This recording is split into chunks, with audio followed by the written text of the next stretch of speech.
A cefaleia é um sintoma universal no ser humano. E estima-se que de 90 a 100% das pessoas vão possuir algum tipo de dor de cabeça ao longo da vida. E hoje eu converso com o neurologista Dr. Caio Simeone, do Instituto Abaton de Medicina e Saúde, que vai falar pra gente um pouquinho desse problema. Tudo bem, Dr. Tudo Caio? bem. Eu agradeço aqui a presença no programa. Vamos falar um pouco de dor de cabeça. Dor de cabeça, cefaleia, enxaqueca. Qual que é a diferença entre essas palavras que de repente significam até a mesma coisa? Tá. Isso é muito importante a gente conversar pelo seguinte, o povo, né, o público leigo, tem ideia de que cefaleia, dor de cabeça e enxaqueca são a mesma coisa. Mas, na verdade, existe uma pequena diferença entre essas palavras. Para o médico, cefaleia é dor de cabeça, tá? E a enxaqueca é um tipo de dor de cabeça. Existem vários tipos de dor de cabeça? Existem inúmeros tipos de dor de cabeça. Assim, existe uma classificação de dor de cabeça que tem centenas e centenas de tipos de dor de cabeça. Quer dizer, enxaqueca é apenas uma delas. E as causas, elas devem ser inúmeras, né? As pessoas que falam, acho que é por causa do uso de óculos, ou de repente alguma coisa que eu comi que não fez bem para o fígado. Isso existe? É um fato? Isso existe, mas eu acho que a maior parte das pessoas tem algum tipo de dor de cabeça que merece um tratamento específico e às vezes se apega muito, né, a essas condições, óculos, sinusite, tensão muscular para justificar dor e às vezes não faz o tratamento adequado. Como é que eu sei que a minha dor de cabeça é um caso grave, que eu tenho que realmente procurar a ajuda de um médico? Olha, esse assunto é importantíssimo, tá? Porque a dor de cabeça ela deve ser considerada inicialmente como um sintoma, né? Quer dizer, dor de cabeça, assim como dor abdominal, uma cólica, pode ter várias causas. Então, quanto mais tempo uma pessoa tem dor de cabeça, e essa dor de cabeça ela ocorre de uma maneira estereotipada, quer dizer, ela preenche sempre os mesmos critérios, ela mantém o mesmo padrão, essa é uma dor de cabeça que a gente tende a acreditar que é uma dor que merece um tratamento só com medicação. Uma dor que tem um início recente, uma dor que tem um início explosivo, por exemplo, uma dor muito forte, uma dor com algum sintoma neurológico, às vezes a pessoa não mexe um lado do corpo, às vezes a pessoa tem uma dificuldade para falar, a pessoa está com febre sem um outro sinal neurológico, essa dor de cabeça chama atenção. Ou mesmo uma dor progressiva, né? Quer dizer, o paciente que tem uma dor que começa cada dia mais forte e tem um início recente também merece uma atenção especial. A gente vê que algumas crianças se queixam de dor de cabeça, é normal? É muito normal, viu? Quer dizer, a criança costuma ter dor de cabeça e costuma ter enxaqueca. Isso é importante a gente falar. A gente percebe que as mães, na verdade, elas não sabem como se comportar com relação a esse tipo de assunto e acabam medicando as crianças por conta própria. Não é uma coisa aceitável, doutor? Não, em princípio, a ideia é que toda dor de cabeça deve ser avaliada por um profissional médico. Quer dizer, eu acho que existe essa necessidade. Não existe dor de cabeça comum. Né? Existe esse conceito difundido na população de dor de cabeça comum. Eu tenho uma dor de cabeça, é comum, eu tomo um remedinho. Na verdade, essa dor de cabeça tem um nome. Né? Ela é uma doença por si só. Ela é um sintoma de alguma doença. Então, a gente sempre tem que dar um nome e tratar adequadamente. A gente vai depois discorrer, né, sobre as dores de cabeça, mas o fato é que, principalmente na infância, muitas dessas dores de cabeça têm que ser investigadas, porque a criança pode ter, eventualmente, um tumor ou um aumento de pressão na cabeça, e isso pode ter um tratamento específico, né? O mais comum que a gente ouve são as mães falando, com certeza ele precisa usar óculos e corre e leva para um oftalmologista. A criança, em alguns momentos, eu acho que isso aí supre e resolve o problema, mas em outros não, e a criança continua tendo, que seria o caso de procurar um profissional dessa área. Com certeza. O fato de procurar oftalmologista, eu acho que é algo que tem que ser feito de rotina. Quer dizer, muitas vezes a criança ela não consegue explicar que ela não consegue enxergar. E é um dos fatores que propiciam a dor de cabeça. Mas muitas vezes esse fator não define a dor de cabeça da criança. A maior parte das vezes é enxaqueca mesmo. Ou uma dor tipo tensão, enxaqueca até um pouco mais. Então, é importante que os pais tenham atenção para esse aspecto, porque, às vezes, novamente, minimizam uma questão que mereceria uma atenção especial. Agora, o idoso, existe um tratamento especial para uma dor de cabeça ou uma enxaqueca na pessoa idosa? Esse é um assunto muito importante, tá? O idoso, se ele tem uma dor de cabeça desde a infância, é uma coisa. Quer dizer, desde a infância, adolescência, ele traz essa dor de cabeça. A dor de cabeça pode ser constante para o resto da vida? Pode ser, depende do tipo, tem várias, né? Mas se o idoso tem uma dor de cabeça desde a infância e ele traz essa dor de cabeça até a fase idosa, Então, aí, tendo a considerar que deve ser mesmo uma enxaqueca, uma dor de hipotensão, e eu vou fazer um tratamento apropriado. Agora, uma atenção especial deve ser dada para o idoso que começa a ter dor de cabeça, que é extremamente incomum.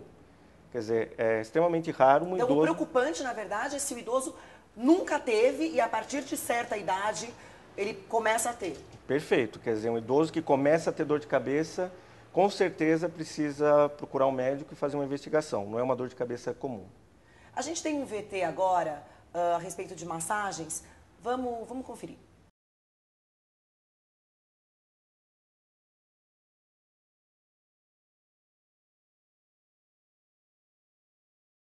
Doutor Caio, esses tratamentos que a gente vê em spa, em algumas clínicas de estética, que prometem curar as dores de cabeça, isso funciona? Isso é um fato?